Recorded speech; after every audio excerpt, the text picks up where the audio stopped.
बहुत ही आदर और सम्मान के योग आज के अंतर्राष्ट्रीय जाट संसद के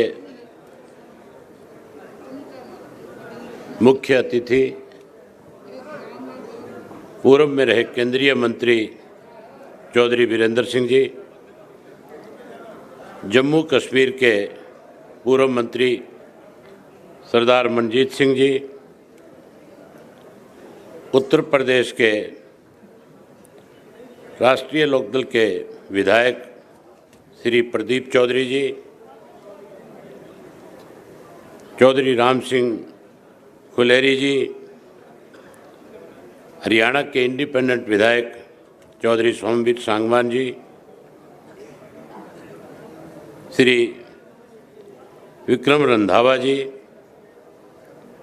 पूर्व में रहे डीजीपी एमएस मलिक साहब, पंजाब कांग्रेस कमेटी की प्रवक्ता अमृत कौर गिल जी और इस कार्यक्रम के संयोजक राम अवतार पलसानिया जी, पीएस कलवानिया जी, आज के इस कार्यक्रम में देश भर से आए हुए जाट समाज से जुड़े हुए सभी मंच पे बैठे हुए सभी साथीगण, विश्व के स्तर से भी आज बहुत सारे अलग अलग मुल्कों से आए हुए मंच पे बैठे हुए सभी आदरणीय साथियों, आज के इस अंतर्राष्ट्रीय जाट संसद में आए हुए आदरणीय बुजुर्गों, नौजवान साथियों, माताओं, बहनों, पत्रकार छायाकार दोस्तों, मेरे से पूर्व जो वक्ता थे उन्होंने सारी बातें समाज कैसे आगे बढ़े, हम सबको मिलकर के कैसे समाज को आगे और लेकर के जाना है,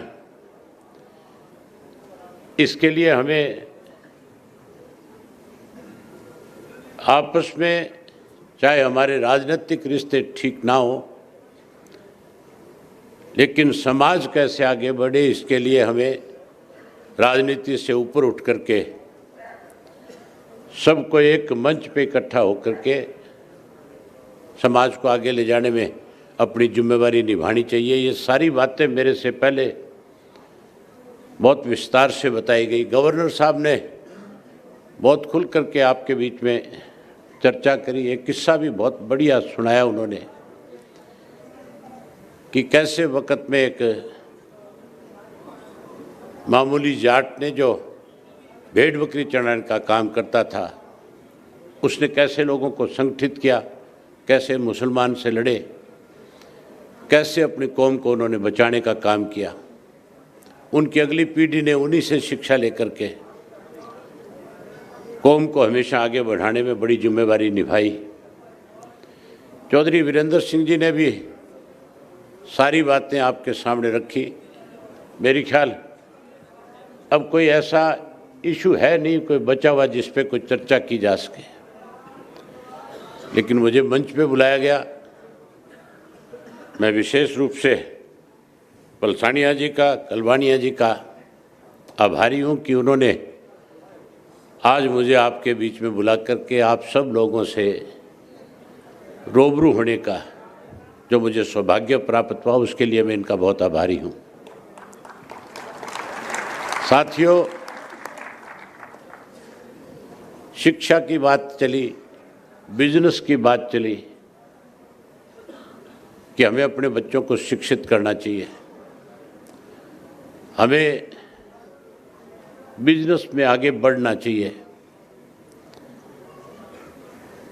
विदेश से आए हुए एक मेरे साथी ने, मेरे बहुत अच्छे मित्र हैं, बहुत लंबे समय से मेरा उनसे रिश्ता रहा है, उन्होंने भी थोड़े समय में एक बहुत बड़ी बात कही थी कि कैसे आज हम 50-50 लाख रुपया खर्च करके अमेरिका के बॉर्डर के साथ लगते हुए मुल्क है उनका वीज़ा लेकर के कैसे अमेरिका में एंट्री हो, उसके लिए जहाँ पैसा खर्च करते हैं वहाँ कई दफ़ा ऐसे हालात भी पैदा हो जाते हैं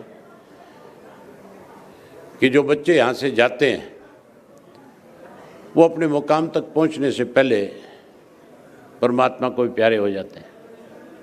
बहुत मुश्किल तरीका है। उन्होंने जो बताया कि हमें अपने बच्चों को एजुकेट करके, पढ़ा लिखा करके, अच्छी डिग्रियां दिला करके इस योग्य बनाना चाहिए कि वो कम से कम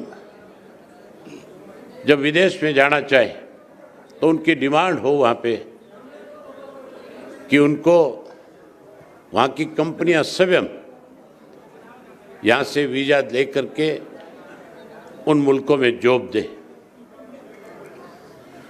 बात बहुत बढ़िया थी और उन्होंने ये भी कहा कि हमें इस लायक बच्चे बनाने चाहिए कि हमें यहाँ पे भी किसी किस्म की दिक्कत नहीं आनी चाहिए। लेकिन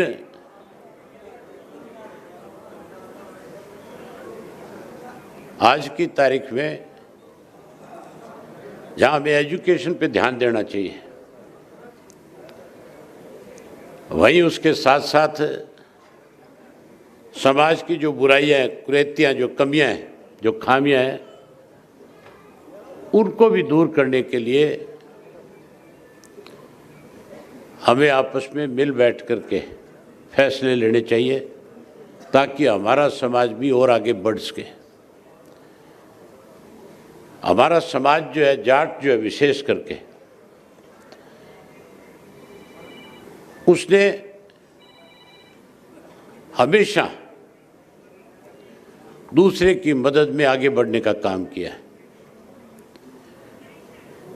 मैंने बहुत सारे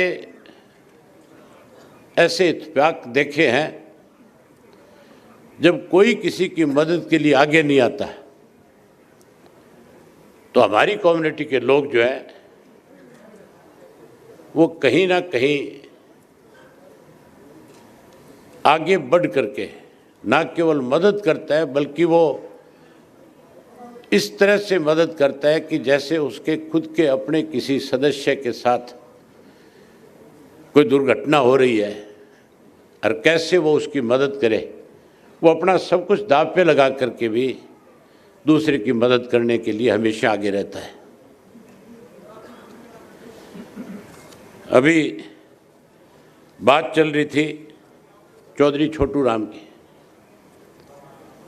चौधरी छोटू राम जब पंजाब के अंदर मिनिस्टर हुआ करते थे, उन्होंने कैसे किसान कौम को मजबूत किया जाए, कैसे किसान को ताकत मिले, उसके लिए जहाँ किसान को एक नारा दिया था, वहीं उन्होंने एक बहुत बड़ा फैसला लिया था। उस फैसले का जिक्र मेरे ख्याल मेरे आने से पहले किसी ने किया होगा तो अलग बात है। एक बार किसान के खेत की गेहूं पक करके तैयार हो गई थी, वो रेवेन्यू मिनिस्टर थे और उस वक़्त के कोई गवर्नर जो थे, उन्होंने चौधरी छोटू राम को बुला करके कहा था कि हमें किसान की सारी गेहूं जो है इस मूल्य पे चाहिए। 1 रुपया शायद बढ़ाया गया था और चौधरी छोटू राम ने कहा कि अगर आप 1 रुपया बढ़ा करके किसान से गेहूं लेना चाहोगे तो फिर आप किसान के साथ जो है जबरदस्ती कर रहे हैं। उन्होंने कहा कि इसका भाव बढ़ाओ ताकि मैं किसान को इस बात के लिए राजी कर लूं कि वो अपनी फसल आपको दे। लेकिन वो गवर्नर जो था अहंकारी था, उसने उनकी बात को स्वीकार नहीं किया और उसने कहा कि अगर इस तरह से नहीं दोगे तो फिर हमें आपसे कैसा बर्ताव करके गेहूं लेनी है, वो फिर हम अपने आप फैसला करके ले लेंगे। चौधरी छोटू राम ने कहा कि पहले तो मैं सोच सकता था, लेकिन अब तो अगर भाव नहीं बढ़ाओगे तो मैं किसान को इस बात के लिए तैयार कर लूँगा, वो खड़ी फसल को आग लगा करके अपनी गेहूँ सारी की सारी खेत में जलाने का काम कर लेगा, लेकिन आपको नहीं देगा। और आखिर उस अंग्रेज को झुकना पड़ा, गेहूँ के भाव बढ़ाने पड़े और किसान को चौधरी छोटू राम ने एक बड़ी ताकत देने का काम किया था। आज हम इसीलिए तो अपनी जितने भी तस्वीरें आपके सामने ऊपर लगी हुई है, इन सब को इस बात के लिए याद करते हैं कि इन सब ने अपने राजनीतिक जीवन में कोई ना कोई अहम फैसले जरूर लिए थे, जिसकी वजह से आज ये हमारे लिए पूजनीय है। आज हम इनको याद करके आज भी हम इनसे कुछ ना कुछ सीखते हैं। इनके ऊपर लिखी जो किताबें हैं, जो पुस्तकें हैं, जो हिस्ट्री है इनकी, उससे भी आज बहुत कुछ सीखने को मिलता है। आज सबसे बड़ी ज़रूरत है हमें इकट्ठा होने की। पिछले साल जयपुर में भी इसी तरह का एक सम्मेलन था और मुझे उस सम्मेलन के अंदर बुलाया गया था। जब मुझे आमंत्रित किया गया बोलने के लिए, समय का अभाव था। उस वक़्त वहाँ के जो चीफ मिनिस्टर थे अशोक गहलोत साहब, जो आज भी मुख्यमंत्री है, उन्होंने एक इंटरव्यू दिया था। उनके यहाँ पे एक विवाद चल रहा था, उनकी सरकार में बैठे लोग उनका विरोध कर रहे थे और इस किस्म की चर्चा थी कि किसी भी दिन इनकी सरकार जा सकती है। लेकिन उन्होंने अपनी सरकार को अपनी मैनेजमेंट के माध्यम से बचाने का काम किया था। जब उनकी सरकार बच गई थी तो प्रेस के लोग जब उनके पास गए, उनसे एक इंटरव्यू लिया तो उनसे पूछा कि आपने ऐसा कौन सा करिश्मा है, कौन सा जादू है आप में, जो आपने सरकार को बचाने का काम किया। बड़ी हैरानी की बात थी, उन्होंने अपने इंटरव्यू में कहा था कि मैं सैनी समाज का अकलौता व्यक्ति हूँ, माली समाज का अकलौता एमएलए हूँ और मैं तीसरी बार मुख्यमंत्री हूँ। जब मैं मुख्यमंत्री बन सकता हूँ तो फिर सरकार चलाना और सरकार को मैनेज करना मेरे लिए मुश्किल काम नहीं है। और वहाँ पे बहुत सारे जो है जाट समाज के मेंबर पार्लियामेंट, विधायक और जाट समाज के प्रमुख लोग जो थे वो आए हुए थे, मंच पे बैठे थे। मैंने उनसे कहा था कि आपके लिए बहुत बड़ा चैलेंज है। आपकी आबादी 27% से ज़्यादा राजस्थान में है और 27% से ज़्यादा आबादी वाली और कोई कौम राजस्थान में नहीं है।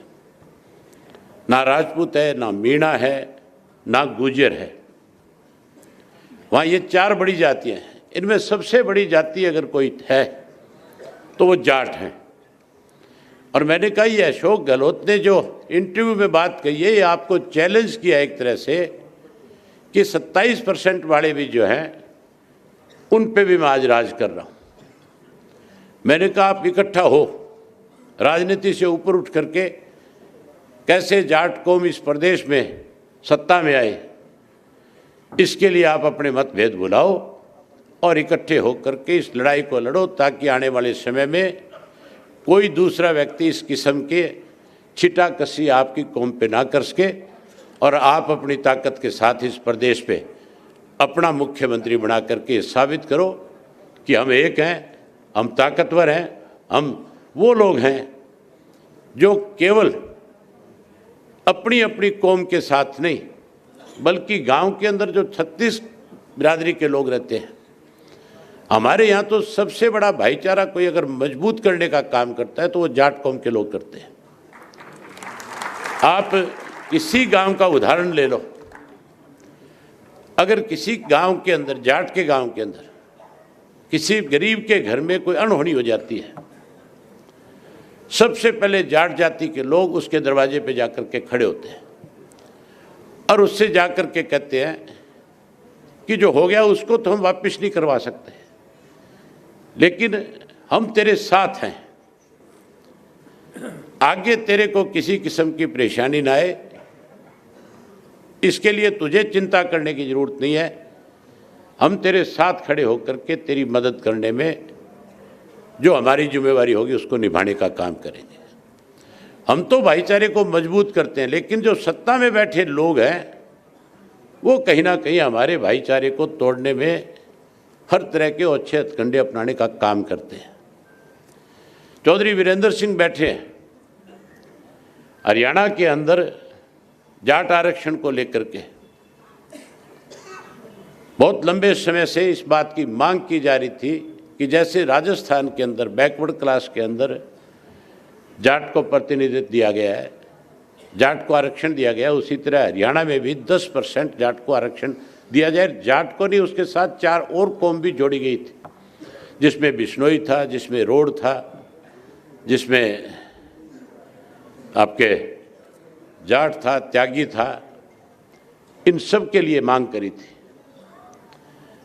और बहुत लंबे समय से सत्ता में बैठे लोग जो है ये आश्वस्त कर रहे थे कि हम आपको आरक्षण देने का काम करेंगे, लेकिन हमें आरक्षण देने की बजाय आंदोलन करने वाले जो नौजवान बच्चे थे उनके ऊपर रात को निहत्थे जो बैठे थे, पुलिस से गोलियां चलवा करके एक दिन में 32 लोगों को मौत के घाट उतारने का काम किया था। 32 बच्चे हमारे मरवाए गए और 32 बच्चे मरवाने के बाद जब जाट समाज के लोगों ने इतनी बड़ी दुर्घटना होने के बाद भी संयम के साथ काम लेकर के नए सिरे से धरना दिया, जसिया में जाकर के नए सिरे से उसकी मांग उठाई, तो मैं और चौधरी वीरेंद्र सिंह एक मंच पे इकट्ठा थे। आज हमारे सामने देवव्रत जी अभी एक बात कह करके गए थे कि चौधरी छोटू राम ने 2 नहीं 3 बातें कही थी। एक तो चौधरी छोटू राम ने कहा था कि ये भोले किसान तू बोलना सीख ले, और दूसरा उन्होंने कहा था कि अपने दुश्मन को पहचान ले। तीसरा उन्होंने ये भी जोड़ दिया साथ में कि अब जाट कम्युनिटी को जो है विरोध करने की बजाय सरकार में कैसे हिस्सा हो उसके लिए सरकार के साथ जुड़ना सीख ले। उनका इशारा सीधा सीधा था कि मौजूदा जो सरकार है देश में या प्रदेश में, हमें उसके साथ चलना चाहिए। देवव्रत जी गुजरात में रहने लग गए, हरियाणा में होते तो उनको पता होता कि हमारे साथ क्या हो रहा है। अब तो चले गए। मेरी बड़ी इच्छा थी कि वो बैठे होते और मैं उनके सामने सारी बातें कहता। हैरानी की बात है, हमारे ऊपर लाठियां बरसाई जाती है, हमारे ऊपर गोलियां चलाई जाती है। हमें चाहे कोई भी आंदोलन हो, अगर हम उस आंदोलन का हिस्सा होते हैं, यहाँ पे जब किसान आंदोलन चल रहा था, उस किसान आंदोलन के अंदर भी हमारी सरकार में हमारे मुख्यमंत्री ने यहाँ तक भी कहा था कि ये किसान आंदोलन नहीं है, ये जाट आंदोलन है। हमें तो उसमें भी अलग थलग करने की कोशिश करी गई, हमें अलग थलग करने की कोशिश की जाती है और हमें ये सिखाने की भी कोशिश की जा रही है कि हमें इस सरकार के साथ चलना चाहिए। हमें तो ये सीखना चाहिए अब कि हमारी अपनी सरकार कैसे बने। हम 30% है, हम किसी के पीछे नहीं लगना चाहते। कोई हमारे पीछे लगे तब जा कर के आप ये मान के चलो हम 30% वाले, किसी 5% 10% वाले के पीछे लग करके क्या अपनी ताकत को कमजोर करना चाहते हैं? कमजोर करना चाहते हो क्या आप लोग? हाँ, तो हमें तो कैसे हमारा राज बने, कैसे हम सत्ता में आए, कैसे हम अपनी सरकार चलाएं। हमारे से पंजाब के लोग बहुत समझदार हैं। पंजाब के लोगों ने कभी भी ऐसा फैसला नहीं होने दिया कि वहाँ जट सिख के स्वयं कोई दूसरा चीफ मिनिस्टर बन जाए। मैं आपको एक किस्सा बताता हूँ उनका। इससे पिछला जो चुनाव था पंजाब के अंदर, उस वक्त भी इस किस्म के हालात थे, इस किस्म की चर्चा थी कि आप पार्टी सत्ता में आएगी, और उस वक्त में केजरीवाल ने किसी का चीफ मिनिस्टर का नाम तय नहीं किया था। उसकी नीयत ये थी कि दाव लगे कहीं ना कहीं तू पंजाब का चीफ मिनिस्टर बने। पंजाब के जो जट सिख मतदाता थे उसको ये बात समझ में आ गई थी कि अगर गलती से भी आप पार्टी को सत्ता में ले आए तो फिर केजरीवाल चीफ मिनिस्टर बन जाएगा, फिर तुम्हारे हाथ से सत्ता चली जाएगी। इसलिए उन्होंने बादल साहब को वोट देने की बजाय कांग्रेस को वोट दे करके अमरिंदर सिंह को चीफ मिनिस्टर बना दिया था कि नहीं बना दिया था। अब की बार जो है भगवंत मान का जब नाम आ गया था तो फिर वहाँ के जो मतदाता थे वो कांग्रेस से भी परेशान हो चुके थे और वो अकाली दल को भी सत्ता में नहीं लेकर आने देना चाहते थे। बावजूद उसके उन्होंने, क्योंकि भगवंत मान का नाम आ गया था, एक जट सिख का नाम आ गया था, इसलिए उन्होंने आप पार्टी को सत्ता में लाने का काम किया। सत्ता में कैसे आओ इसके लिए हम सबको सोचना चाहिए। हम सबको उसको कौन आपकी ताकत बन सकता है, कौन आपको आगे बढ़ा सकता है, कौन आगे लेकर के जा सकता है। हम चौधरी छोटू राम को क्यों याद करते हैं? इसीलिए करते हैं ना कि चौधरी छोटू राम जब सत्ता में थे तो उन्होंने आपकी कम्युनिटी के लिए बहुत अच्छे काम किए थे, बहुत अच्छे फैसले लिए थे, इसीलिए याद करते हो ना। चौधरी चरण सिंह को हम क्यों याद करते हैं? उन्होंने किसानों की बहुत बड़ी लड़ाई लड़ी, बहुत बड़ी पैरवी करी, प्रधानमंत्री के पद पर रह करके अच्छे फैसले लिए, यूपी के चीफ मिनिस्टर के तौर पे उन्होंने बहुत अच्छे काम किए। चौधरी देवीलाल को भी आज हम इसीलिए याद करते हैं कि जब वो सत्ता में थे तो उन्होंने 10,000 रुपये तक के कर्जे पूरे देश के किसान के माफ़ करवाने में बड़ी भूमिका निभाने का काम किया। उन्होंने पेंशन जैसी योजनाएं लागू करी थी जिससे आज पूरे देश के लोगों को लाभ मिल रहा है। हर बुजुर्ग को एक सम्मान पेंशन देने का काम किया था, इसलिए आज हम उनको याद कर रहे हैं। जितने भी हमारे किसान लीडरशिप जो रही है उसको इसीलिए याद करते हैं कि उन्होंने हमारे लिए अच्छे काम किए। मैं आप लोगों का ज़्यादा समय न लेकर के सिर्फ एक ही बात आपसे आखिर में कहना चाहूँगा कि हमें अपने समाज को आगे ले जाने के लिए सबको मिलजुल करके राजनीति से ऊपर उठ करके समाज के हित में जो फैसले हैं वो हर हालत में लेने चाहिए। और उसके लिए कोई भी व्यक्ति अगर पहल करे और मेरे जुम्मे कभी भी आने वाले वक्त में कोई इस तरह की जिम्मेवारी लगाए कि समाज के लिए हम ये फैसला लेने जा रहे हैं और आपको इसके लिए कोई स्टेप डाउन करना पड़ेगा, तो मैं बिना किसी झिझक के अपना स्टेप डाउन करके भी समाज को कैसे ताकत मिले, समाज कैसे आगे बढ़े, उसके लिए मैं उनके साथ खड़ा हो जाऊंगा। मैं एक बार फिर जो है आप सब लोगों का आभार व्यक्त करता हूं कि आप लोगों ने बड़ी संख्या में आकर के आज जो है ये मैसेज दिया है कि अब जाट समाज जो है वो आने वाले समय में बहुत सी चीज़ों को आज समझ चुका है और आने वाले समय में हम फिर इकट्ठा होकर के कोई अच्छा फैसला ले जिससे हमारा समाज बढ़े, हमें राजनीतिक ताकत मिले, हमारी राजनीतिक पहचान बढ़े, हमारी व्यापारिक पहचान बढ़े, हमारी सोशल पहचान बढ़े और लोगों के मन में हमारी कौम के प्रति एक विश्वास बढ़े।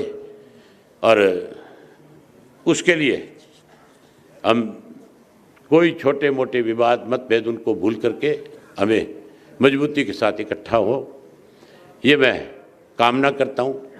और एक बार पलसानिया जी का और कलवानिया जी का आभार व्यक्त करता हूँ कि उन्होंने आज मुझे आपके बीच में बुला करके आपसे रूबरू होने का जो मौका दिया उसके लिए मैं इनका बहुत आभारी हूँ। बधाई देता हूँ चौधरी वीरेंद्र सिंह जी को भी।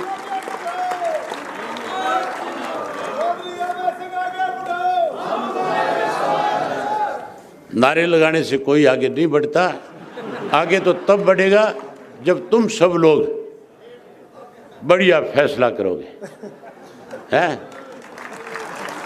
तो मैं जितने भी महानुभाव यहाँ आए हुए हैं इन सब का अपनी तरफ से बहुत धन्यवाद करता हूँ। विशेष रूप से जो विदेशों से आए मैं उनका भी आभार व्यक्त करता हूँ कि आपने समय निकाल करके अपने समाज को कैसे आगे बढ़ाया जाए, समाज को एक नई दिशा देने का काम किया, इसके लिए आप सब आभारी हैं। आप इतने सारे लोग आए, आप सबका बहुत धन्यवाद। आपने मुझे सुना, आप सबका बहुत आभार, धन्यवाद।